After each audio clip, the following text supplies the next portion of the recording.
ED ED ED ED आती है, note गिनने वाली मशीन साथ लाती है, घरों की दीवारों में चूने गड़े धन को बाहर निकालने के लिए गैता रम्मा भी साथ लाती है, घरों में नकदी जेवरात कहीं भी छिपाए गए हों, ईडी उन्हें ढूंढ कर ही दम लेती है।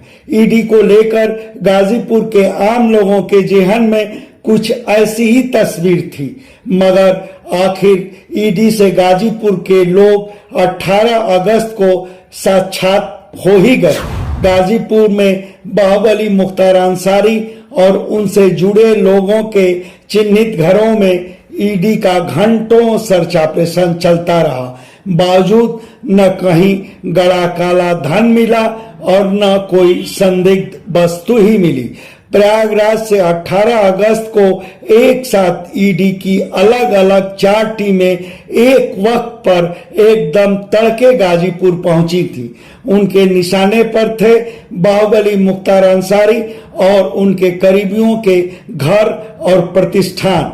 ईडी की एक टीम सर्च ऑपरेशन के लिए प्रॉपर्टी डीलर गणेश दत्त मिश्र उर्फ गणेशू के शहर से बिल्कुल सटे रोजा घर पहुंची। वह टीम रात करीब 9 बजे लौटी।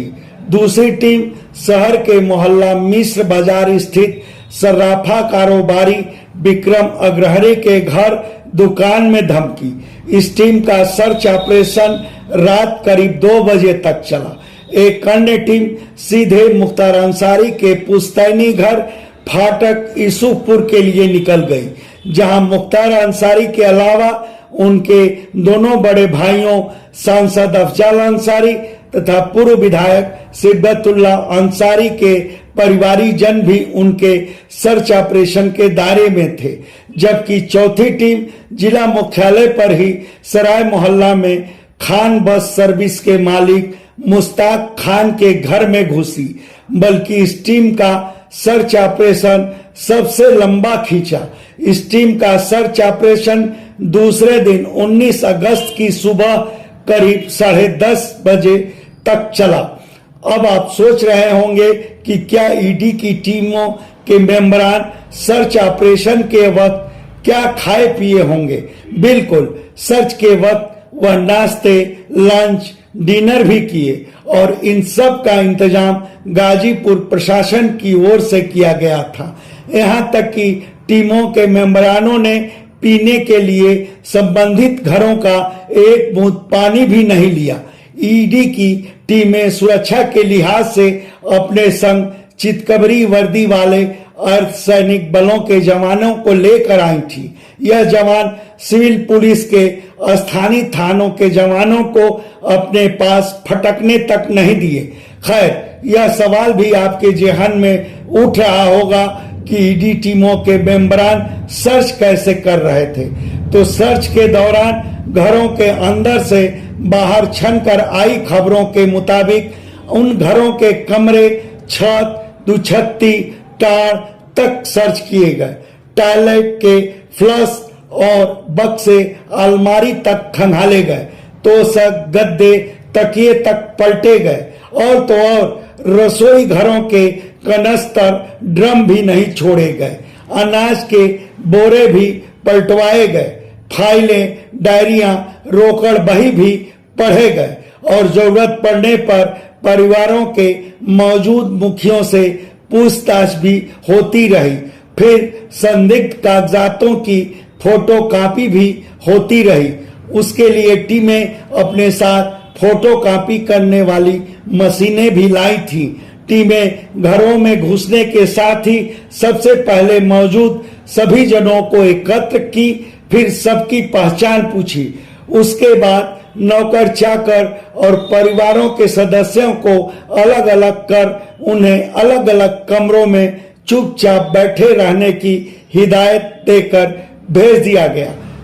उसके पहले सबके फोन स्विच ऑफ करवाकर एक जगह रखवा दिए गए थे।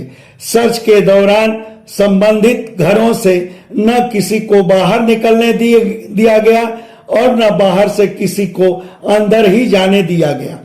टीमों की अगुवाई ज्वाइंट डायरेक्टर स्तर के अधिकारी कर रहे थे। सर्च की कार्रवाई पूरी होने के बाद ईडी की टीमों ने लिखा पढ़ी कर संबंधित परिवारों के मुखियों के दस्तखत भी करवाए। तो यह भी बता दें कि मुख्तार अंसारी और उनसे जुड़े लोगों के न सिर्फ गाजीपुर बल्कि मऊ, लखनऊ और दिल्ली तक के कुल 11 ठिकानों पर ईडी की छापेमारी हुई, मगर सर्च ऑपरेशन खत्म होने के बाद अभी तक ईडी की ओर से मीडिया को यह नहीं बताया गया है कि आखिर गाजीपुर में उसके हाथ क्या लगा है। फिर सर्च ऑपरेशन के घंटों बाद तक संबंधित परिवारों के सदस्य, मीडिया कर्मी तो दूर, अपने पड़ोसियों से भी बात करने से परहेज किए। उनके चेहरों पर मानसिक यंत्रणा साफ झलक रही थी। अलबत्ता सांसद अफजाल अंसारी अपने घर फाटक से ईडी टीम के लौटने के बाद ही मीडिया और समर्थकों से पूरे देश में आप इसका देख रहे हैं, उसकी एक कड़ी यहाँ भी है। अभी फोन कर रहा हूं। मेरा हौसला न कल पस्त था न आज पस्त है, क्योंकि जो सही होता है उसके अंदर, उसकी आत्मा के अंदर एक अलग तरह की शक्ति होती है, वो मेरी है। मैं गलत नहीं हूँ, मुझे गलत साबित नहीं किया जा सकता। जो लोग निराश हैं, जो लोग उदास हैं अपने भविष्य को लेकर, 2019 की पराजय जिन्हें बर्दाश्त नहीं हो सकी, 2022 का सफाया उन्हें बर्दाश्त नहीं हो रहा, 2024 में भी मेरी निगाह मछली की आंख है और पूर्वांचल में फिर सफाया होगा। तो चाहे महाराष्ट्र हो, चाहे बंगाल हो, चाहे दिल्ली हो, हर जगह पड़ रहा है। हम लोग उनके जिन हस्तियों के यहाँ ये जा रहे हैं उसके मुकाबले हम लोग तो तिनका भी नहीं, लेकिन फिर भी आए। आप लोगों की दुआ है। इनके 13 घंटे की तलाशी और जांच और पूछताछ, कागज पत्तर, हर चीज से ये अपना जो हौसला अरमान लेके आए थे उसे पूरा किए, और कुछ भी हम लोगों का कोई नुकसान नहीं है, न कोई आपत्तिजनक वस्तु थी जिस पर वो उंगली रखे या कह सकें कि ये गलत है या नाजायज है। जो असली शुक्र की बात है उसके, अब गवर्नमेंट है, कानून है, और गवर्नमेंट ही कोई कानून का दुरुपयोग करती है तो उसके लिए तो भाई ये अख्तियार है, उनको कर सकते हैं। लेकिन देश में रूल ऑफ लॉ है। हम संजोग था कि हम घर पे थे, हम सुबह यहीं बैठे थे, 6:30 बजे ये लोग आ गए। हम लोग तलाशी लेंगे ईडी के, हम आइए कीजिए। लिया इन लोगों ने तलाशी। जो बेचैनी है, जो परेशानी है लोगों को, वो 2019 की हार को आज तक पचा नहीं पाए, और जो कुछ कसर थी पूर्वांचल और गाजीपुर की जनता ने 2022 के चुनाव में 0 का रिजल्ट दे करके अब उनकी बेचैनी और बढ़ा दी। अब 2024 सामने है, नींद नहीं आ रही, तो वो चाहते हैं और तो कुछ नहीं कर सकते कि हम इतना करें कि इनका हौसला टूट जाए, ये घबरा जाएं, डर जाएं, सिलेंडर कर जाएं। और मैं दूसरी मिट्टी का बना हुआ इंसान हूं। मैंने कहा है कि न डरा था न डरूंगा, न घबराया था न घबराऊंगा। हालात का मुकाबला करता हूं, आगे भी करता रहूंगा। आप इस तरह की जिंदाबाद जिंदाबाद जिंदाबाद, जिंदाबाद जिंदाबाद जिंदाबाद, मन्नू अंसारी जिंदाबाद जिंदाबाद जिंदाबाद। आप लोग भैया घर जाओ, चलिए घर जाओ, कोई चिंता की बात नहीं, कोई चिंता की बात नहीं, किसी तरह की कोई चिंता की बात नहीं। सब लोग घर जाइए, आराम से घर जाइए।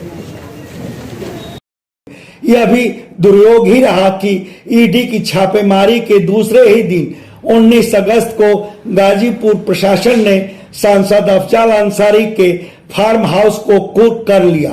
फार्म हाउस की भूमि सांसद अफजाल अंसारी की पत्नी फरहत अंसारी तथा पुत्रियों के नाम है। इसकी कीमत 12 करोड़ 35 लाख रुपए आंकी गई है। यह कार्रवाई गैंगस्टर एक्ट के तहत हुई। इस आशय का आदेश डीएम एमपी सिंह ने बीते 5 अगस्त को दिया था। कुर्की की कार्रवाई के लिए खुद पुलिस कप्तान रोहन पी बोत्रे मौके पर पहुंचे थे। धन्यवाद। ब्यूरो रिपोर्ट आजकल समाचार। आप सबसे आग्रह है कि हमारे चैनल को लाइक करें, शेयर करें, सब्सक्राइब करें और फेसबुक यूजर हैं तो हमारे पेज को लाइक करना ना भूलें।